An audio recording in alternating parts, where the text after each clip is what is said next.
శ్రీ గురుభ్యో నమ. యోగ కర్మసు కౌశలం. భగవద్గీత శ్రీకృష్ణ పరమాత్మ యోగాని కర్మసు కౌశలం అంటే ప్రతి పనిలోనూ కూడా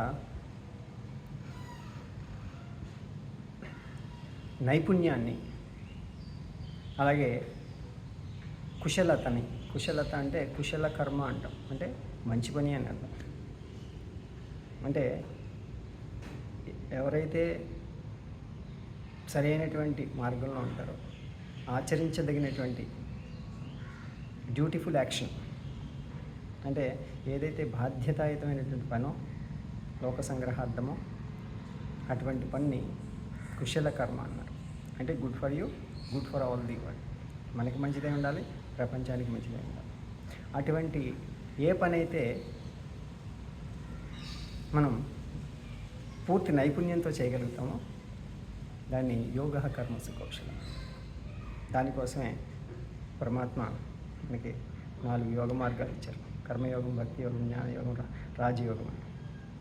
ఈ యోగ మార్గాలను ఉపయోగించుకుంటూ నైపుణ్యాన్ని పెంచుకుంటూ శారీరక, మానసిక, బౌద్ధిక శక్తుల్ని పెంచుకుంటూ ఆధ్యాత్మికంగా పురోగతిని సాధించడమే మనిషి యొక్క జీవిత లక్ష్యం. అది మర్చిపోయి నేడు మనిషి చెడు పదాన్ని తొక్కుతూ ఉన్నాడు. సమయాన్ని, అత్యంత విలువైనటువంటి జీవితాన్ని కూడా నాశనం చేసుకుంటున్నాడు. ఎంత మూర్ఖత్వం అండి! మానవ జీవితం ఉత్కృష్టమైనటువంటిది.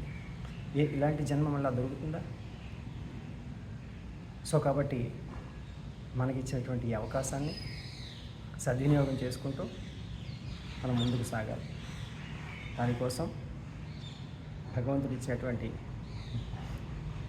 3 ముఖ్యమైనటువంటి పనులు వదిలేయద్దు అని చెప్పారు. యజ్ఞ, దాన, తపశ్చర్యల్ని వదలకూడదు ఎవరు కూడా. కానీ ఆ 3 తప్ప మిగిలినన్నీ చేస్తుంటారని జనాలు.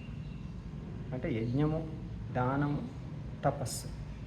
అంటే మనం రోజు మెడిటేషన్, ధ్యానం చేస్తూ ఉండాలి, యోగ సాధన చేస్తూ ఉండాలి.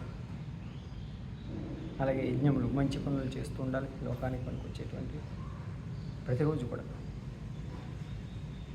దానం, అలాగే మనకున్న దానిలో 10 మందికి, అలాగే పశుపక్షాదులకి సహకరించడం. ఇవి ప్రతి మనిషి తప్పనిసరిగా ప్రతిరోజు చేయాల్సిన పనులు. ఎప్పుడు మనకు సమయం ఉన్నప్పుడు చేద్దాం అనుకునేటువంటివి కాదండి.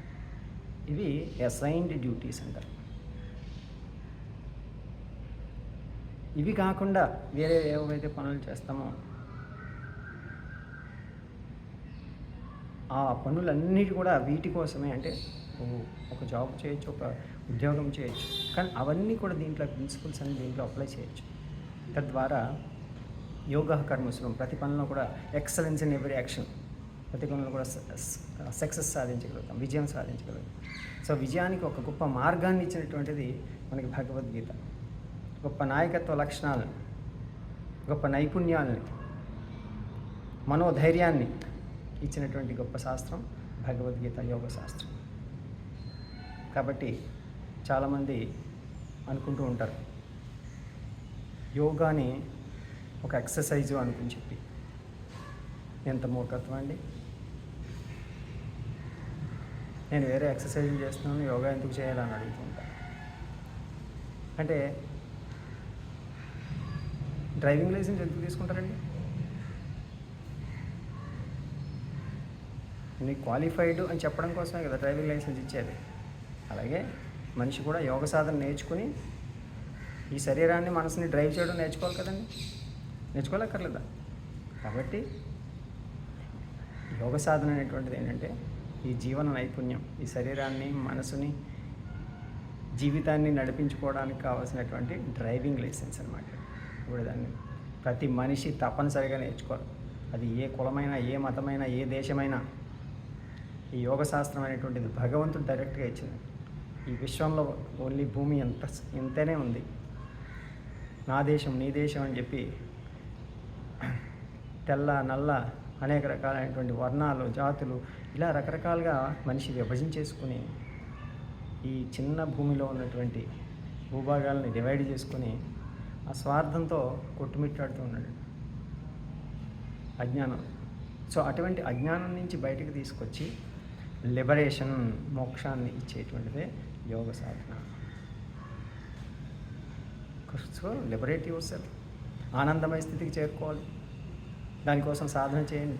ఎక్కడో ఆనందాన్ని ఎదగడం కాదు, మీలో ఉన్నటువంటి అనంతమైనటువంటి శక్తిని, అనంతమైనటువంటి ఆనందాన్ని, అనంతమైనటువంటి జ్ఞానాన్ని సాధన చేసి పొందండి. అందుకే స్వామి వివేకానంద చెప్పారు, all power is with in you, all knowledge is with in you. జ్ఞానం అంతా నీలోనే ఉంది, శక్తి అంతా నీలో ఉంది, నువ్వు ఏదైనా చేయగలవు అని చెప్పి.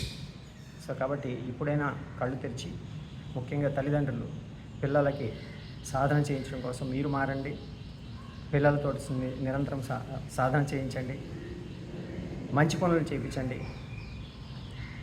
అనవసరమైనటువంటి వ్యర్థమైనటువంటి చేష్టలు మీరు మానండి.